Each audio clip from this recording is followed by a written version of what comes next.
काही दिवसापूर्वी आम्ही असणाऱ्या सगळ्या पक्षांना एक पत्र लिहिलं होतं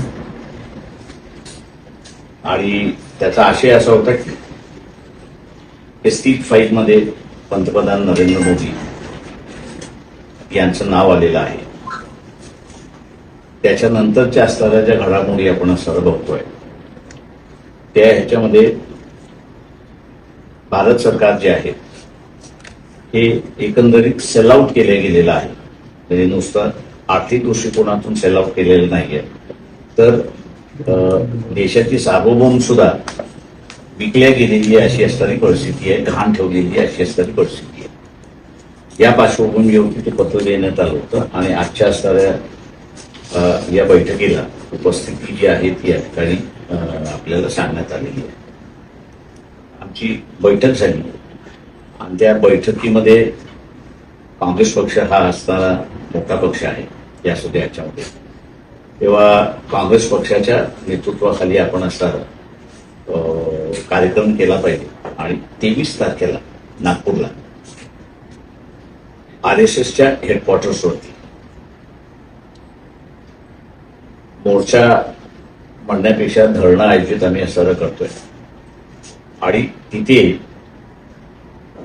ज्या व्यक्तीचं नाव पंतप्रधान नरेंद्र मोदी यांचे जे नाव आहे ते एसटीच्या फाईलमध्ये आता असणारं जे आलेलं आहे ते फक्त त्यांनी असणारं डान्स केला, मुजरा केला एवढाच उल्लेख आहे.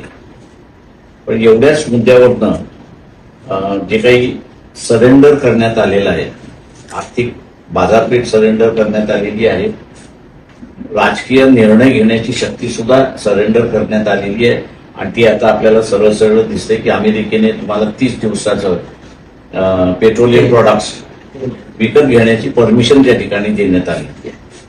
तेव्हा इथं पॉलिटिकल सोव्हरॅनिटी जी आहे ही सुद्धा आता अमेरिकेकडे घाण ठेवण्यात आलेली अशी परिस्थिती आहे. तेव्हा अशा ह्या परिस्थितीच्या विरोधात आपण असा आवाज उठवला पाहिजे आणि मोदींचा तेवढाच उल्लेख आहे असं मला वाटत नाही. तर एसटी फाईलमधनं जे काही शारीरिक स्त्रिया असतील, लहान मुली असतील, मुलं असतील, यांच्यामध्ये सुद्धा जे आलेलं आहे तिथे एवढं सरेंडर करणं म्हणजे अजून त्याच्यामध्ये काय दडलेलं आहे असं आम्ही त्या ठिकाणी मानतोय. तेव्हा RSSला आम्ही असं विचारणार आहोत तिथे की अशा व्यक्तीला तुम्ही प्राईम मिनिस्टर कसं त्या ठिकाणी ठेवताय की जो ब्लॅकमेलिंग होतोय, अशा ब्लॅकमेलिंग होणाऱ्या प्राईम मिनिस्टरला तुम्ही असं कसं मानताय, कसं ठेवताय याचा तुम्ही असं खुलासा करा. हे विचारायला जे आहे ते 23 तारखेला नागपूरला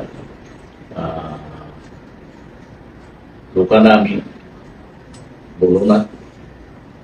इथल्या असणाऱ्या मध्यमवर्गीयांसाठी मी असं आवाहन करणार आहे की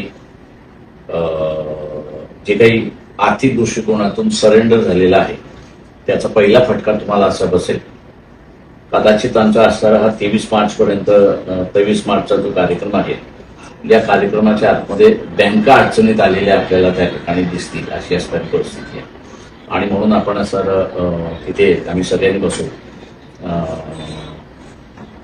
देशाला नुकसान ठरणारा प्राईम मिनिस्टर असू नये अशी भूमिका आम्ही त्या ठिकाणी घेतली.